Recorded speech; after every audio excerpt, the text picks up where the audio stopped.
if I do get caught up in that protest, or I might be part of a protest that turns into a riot. What is it that I can do to make myself safer? And if I'm with my family, make my family safer. Welcome to RANE Insights on Security with Brian Lynch. I'm Emily Donahue. From the coronavirus pandemic to summer social justice marches, some of which turned into riots, to the riot at the U.S. Capitol, which prompted danger warnings throughout the United States, the U.S. is in the midst of an unusually volatile period. In this podcast, RANE founder David Lawrence speaks to Executive Director of Safety and Security Brian Lynch about what to do should you find yourself in a situation that is escalating quickly out of control. Brian, first of all, always an honor and privilege to have a conversation with you. And I think what prompted my wanting to sit down with you is because we've received so many inbound inquiries from our listeners and our clients around the current environment, what's happening in the United States, even globally, around the areas of civil unrest. And in the last 6 months, we've had the director of the FBI, Director Wray, testify before Congress about the FBI's focus and concern around civil unrest and the phrase domestic terrorism. Obviously, the events in Washington, there have been protests, throughout this period, beginning with George Floyd and his tragic death.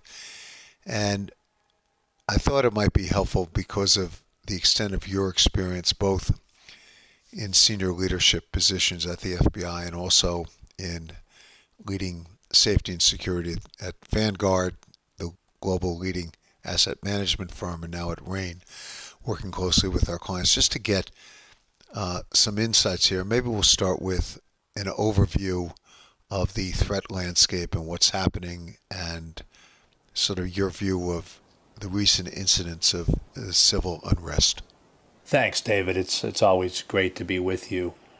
And we are certainly living in unprecedented times, right? Where you can be caught up in a protest anywhere where you may find yourself, whether that's in a capital city like Washington, D.C., or any of the other state capitals around the United States. And it really comes down to, if I do get caught up in that protest, or I might be part of a protest that turns into a riot, what is it that I can do to make myself safer? And if I'm with my family, make my family safer. Or if I'm with friends, how do I navigate that with my friends as far as extricating myself from that situation, or doing the things that we teach to make yourself as safe as you can be. And that comment about how do you become safer is never more prevalent than today, given what we've seen recently with the D.C. riots on the 6th, and as the FBI indicated, that there's possible civil unrest in each one of our 50 state capitals. This is certainly top of mind. So, Brian, maybe you can give our listeners some guidelines, and we'll kind of unpack this a little bit. But as a first order of business, and particularly because people are not just concerned about themselves, but their family members, as you indicated, and very often children, not yet of an adult age, what are some of the guidelines? Let's start with how to avoid these types of situations. How do you identify where there could be areas of civil unrest? How do you stay clear of them? How do you stay up to date? Well, obviously, we want to make sure that we are up on and cognizant of the latest news reporting.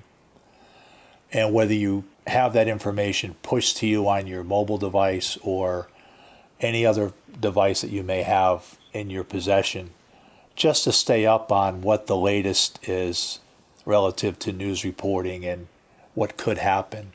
And then really it's part of getting into a process of, when I'm out away from my home, I'm traveling somewhere outside of my normal day-to-day activity, I want to make sure that I am aware of my surroundings.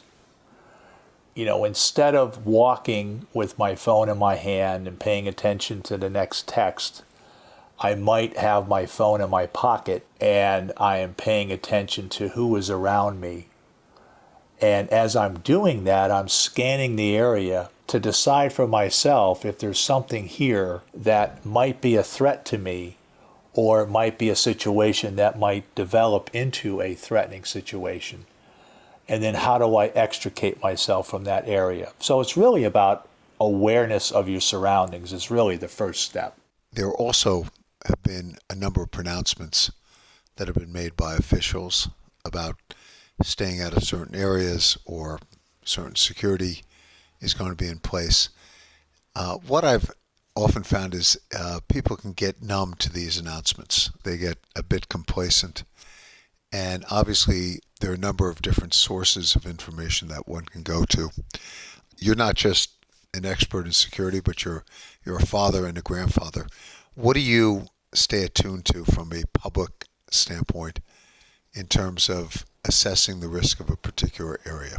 What are your favorite sources?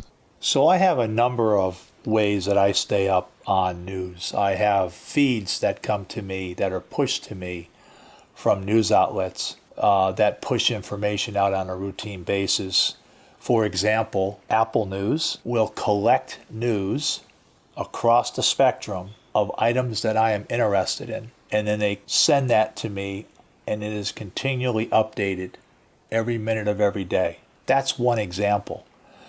There are others, but I think the key really is getting into a process of how do I collect information on a continual basis so that I am aware of what's going on, not only in my neighborhood, but in my city, in my town, in my state, in my country. The other rule that I know you and I have shared is that when leaders of different agencies speak, you should take them seriously, whether it's the heads of the local police department, the director of the FBI, various heads of Homeland Security. And what I'll even say is, certain trusted elected officials who are charged with safety and security. So just, ultimately staying current around safety and security is a proactive exercise. Let me quickly switch gears because I know you have spent a lot of time advising clients and in turn even families about what happens in particular situations, how to behave, how to act if you find yourself in the middle of social unrest, civil unrest, if there's a demonstration that flares up, if confronted, if you're in a citizen police encounter. Maybe you can share some of the lessons there. And I will just put in further context, we've gone through a very, very tumultuous period, and the right to assemble and the right to protest and the right to exercise one's free speech is very, very important. So some of the advice that Brian's about to dispense is not to discourage anyone from doing it, but rather, if you are going to engage, how to engage safely, and if inadvertently you're caught up in things, how to manage that situation. Absolutely, David. We have seen in the last year an unprecedented number of protests across the U.S. Whatever the topic is, people have a right to assemble and to protest in a safe and effective manner. What we're talking about here is when that crosses the line to rioting, destruction of property, God forbid somebody gets hurt or killed, and it escalates. What do? I didn't come to the protest for that end, but now it's happening. How do I handle that? And as we mentioned before, the awareness of that situation will be around you. You will understand that the particular protests that are happening are escalating. There may be an escalation in the rhetoric. People may start throwing items. People may have weapons, etc. So the awareness will be there. And then what do you do about it? what we teach is, and what we advise our clients, is really a process around 5 steps. So once you become aware, you assess. And you're assessing, what does this mean to me and my safety? Once I assess that, then I'm looking at what my options are. And then once I have figured out what option works for me, I have to assess what that risk is. And then I act. So it's really awareness, assessment, options, risks, and action. And once I decide what to do, then to do that as quickly and as safely as I can. So for instance, if I decide that I'm going to stay in the area and protect myself, that might mean a sheltering situation. I might be hiding. And the risk there is that I'm hiding in an area that is escalating. So that's a risk to me that I'm willing to accept at that particular point for whatever reason, whatever those factors might be. Or you may say, it's time for me to leave. And then I'll decide how to get out of there as quickly and as safely as I can.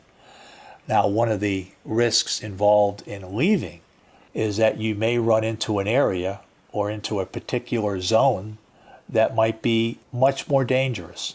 And in the unlikely scenario, one needs to understand that you may have to fight, and you don't want to do that, but it may be a situation where that is thrust upon you. So that's the 5-step process. But the key really is out of line of sight, understanding that if everything is really escalating around you, the key is to get out of that area, out of line of sight, and protect yourself. And we also talk to our clients about, if you're going to leave the area, completely depart the area. Don't hang around to find out what's going on, because you never know whether that escalation is now going to engulf where you are. And one last point on that, David. Everybody tends to look at it in a zero-sum game. There may not be a perfect solution, but maybe these actions make you safer. And that's okay. We want to be able to communicate those actions and what you have decided to do to others around us that may be with us, and then make that decision and act as quickly and as safely as you can. Number one, all these situations are very fluid, and they can appear peaceful and all of a sudden flare up in unpredictable and violent ways. So it's important to stay attuned to these things. Secondly, if it does appear that a situation is about to become violent, or in fact it has become violent, the best advice is leave the area as quickly as possible.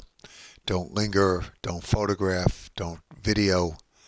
To the extent that there are directions being provided by law enforcement officials, follow those directions literally, quickly. And if I can add, just as from a safety and security standpoint, engaging in provocative rhetoric with law enforcement is just not a particularly good idea. It doesn't accomplish anything and can have significant downside. Brian, if I can just add, you've often talked about the importance of people keeping their hands where they can be viewed by the police.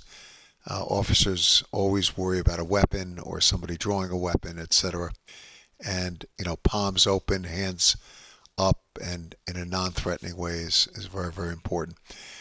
The importance also, because you've talked about this, because understandably, a lot of young people are very and have been very concerned about the course of our country and leadership and things like that. And so they have been, again, understandably drawn to protests and demonstrations and gatherings to communicate solidarity with a cause. None of this should be discouraged, but it should always be with safety and security first, in terms of the type of event, where the event's being held, who's organizing it, and with members of your family having very clear instructions about what to do and what not to do. So we'll be circulating a cheat sheet for people to have a checklist. Brian, is that a reasonable overview? It certainly is. And David, you and I have talked to clients about the practical concepts to consider to keep yourself safe. And what we've classified that as is street survival. How do I survive when things are going awry?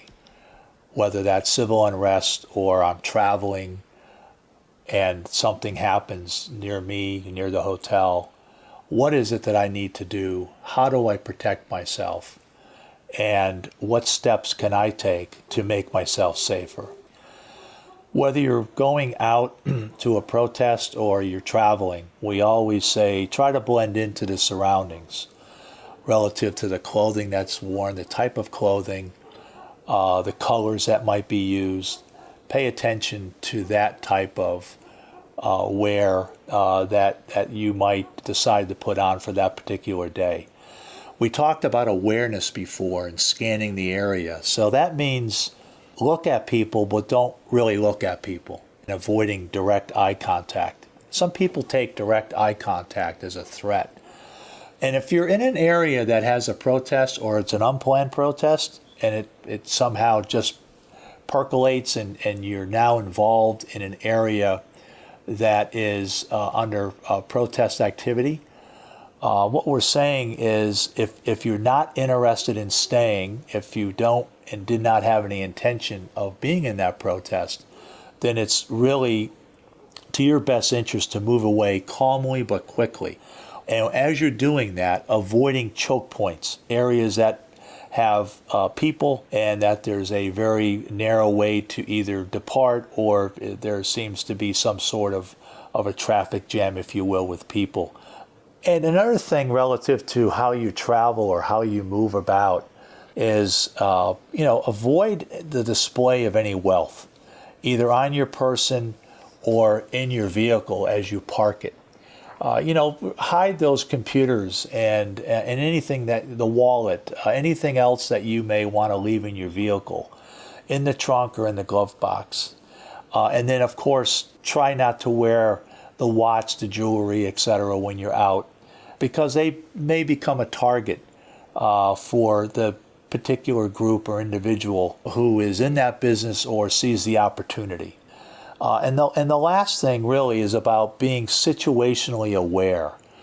And that is really about who's with you, who's around you, who's walking next to you, why is that person getting so close to me? All those things that you should be aware of as you're moving about and doing your business. The last point is really about being able to defend yourself and just being aware that might be a possibility. And then, how you are walking and how you carry yourself is important. We used to teach this, and we certainly teach this to clients when you're in an airport and you're walking. Are you walking on the tips of your toes? Are you leaning forward? Or do you look like you're walking with a purpose? And that's critically important to understand how you are viewed by others. And, the last point I want to get in here is when you're parking your vehicle, where do you park it? Is it lit? Are you hiding items that can be seen if somebody peeked into your car? When you approach your car at night, do you have the keyless entry in your left hand, your weak hand, so that your strong hand is available in case you need to use it to defend yourself? And also, one of the things, David, you and I have talked about it as well, is, consider taking defensive tactics classes, and understanding that, that's important. Staying in shape is important, and being able to defend yourself when you need to. It's not like walking around with an attitude. It's more along the lines of preparation. Let me add I'll call it the scenario that hopefully none of our listeners will find themselves in, and that is one in which there's gunfire. It's an active shooter or some kind of commission of a violent crime, or possibly, it's a situation where the police and armed gunmen are engaged in a shootout. Just some very, very simple reminders for people what to do when they find themselves in those situations or suspect that that's what's going on. And it might be helpful for you to even sort of remind our audiences what gunfire sounds like, because it's not Hollywood. Yes, David, and it really comes back to the 5-step process I talked about before. A lot of people hear gunfire and initially think that it's a backfire on a vehicle, or it's a dropped garbage can, or it's something else that the gunfire does not immediately come to the first question, geez, is that gunfire? If you hear something that sounds like gunfire, maybe you assume that it is. And then you begin the process of awareness. You look at your surroundings, you assess what's going on, and then you look at your options and your risks. And the first thing that we teach our clients is to get out of line of sight. So if you know where that gunfire came from, it's critically important that you get behind something that can protect you. Now, that begs the question of what's the difference between cover and concealment. That's important because I am in a cover situation when I'm behind a cinder block wall. I'm in a concealment situation when I'm behind a wall that's made of plasterboard. And there's a big difference because the gunfire, the round, will typically not be able to go through this cinder block wall, but it will definitely go through the plasterboard wall. So there's a difference between cover and concealment. And what we teach is making sure that you keep yourself very small in that area, whether you're laying flat on the ground or you're huddled in a corner. But it's critically important to get out of line of sight. And then you have to go through that process of assessment, awareness, what are my options, risks, and what is my action? Do you feel comfortable staying around and hiding in an area where there's gunfire? Do you find that you would prefer to leave and know the risk is that I might run into that firefight or that person who is actually firing the weapon? But I'm okay with accepting that risk because I believe, for me, the best thing to do is to leave that area. Now, research has shown that action quickly and confidently will make you safer. And if you're thinking about where I can go to find what to do, there are a number of sites that will talk about that. RANE has some materials, but there's other materials out there that DHS puts out, that the FBI puts out as well. And it's critically important that you have that conversation with your family members and maybe your friends and your coworkers, and understanding that there are plans and there are actions that can make me safer. In those situations, you're never safe. You're trying to make yourself safer, and that's the goal. The other point in the few minutes we have remaining is a reminder that there's very little these days that doesn't get captured in some form. Video, photographs, police cameras, which are now more and more ubiquitous on the streets. Could be a bystander, could be a participant. And the importance of remembering that what is happening and how you behave can be captured very, very quickly, and can raise, potential issues for people who might have started to just peacefully protest, but because of the emotion, because of the crowd behavior, because of possibly police behavior, etc., things escalate and they get out of hand. But as the incidents of Washington, D.C. continue to unfold and videos continue to be revealed and the investigation expands, it is absolutely imperative that people remember, in a wide variety of encounters, organized or impromptu, most important, Brian emphasizes, number one, remember your actions may be recorded, and those recordings will be a lasting testament to what has occurred, and any explanation or additional context will be sort of very, very hard pressed to rebut what people see. And the second thing is how quickly violence can escalate with words, with a particular situation, between groups, between individuals, between the police and citizens, etc. And it's important for people to remind themselves of these things as a way of staying in the moment, de-escalating within themselves, de-escalating the situation, walking away to press whatever the issue is on another day, in another place, and in another way. And Brian, I put that out there because I think that becomes some of the best advice for people to follow, and some of the best advice that I've heard dispensed. And it really comes down to the ultimate goal is to leave the area and go home to your family. It's not worth getting into an argument with someone because that person may not be like you. He or she may not care if they get involved in a skirmish and that leads to a stabbing or a shooting. It's critically important that the de-escalation techniques that are available that we teach be initiated, but quickly. The person should not engage further and should remove themselves from that situation as quickly and as safely as can be done. You've seen in the news where a bystander gets involved with someone, whether it's a traffic incident, they get out of the car. The problem is that you really don't know the intent and capability of your adversary. You don't know if that person is packing a gun, has a knife. It's just not worth the risk. As we discuss at RANE, this is all about risk management and what are you prepared to do. Try to eliminate, but at least limit your exposure risk to areas that are threatening to your person and to your family. So the key, as we like to say, is discretion is the better part of valor sometimes. And it's all about removing yourself from that situation without injury.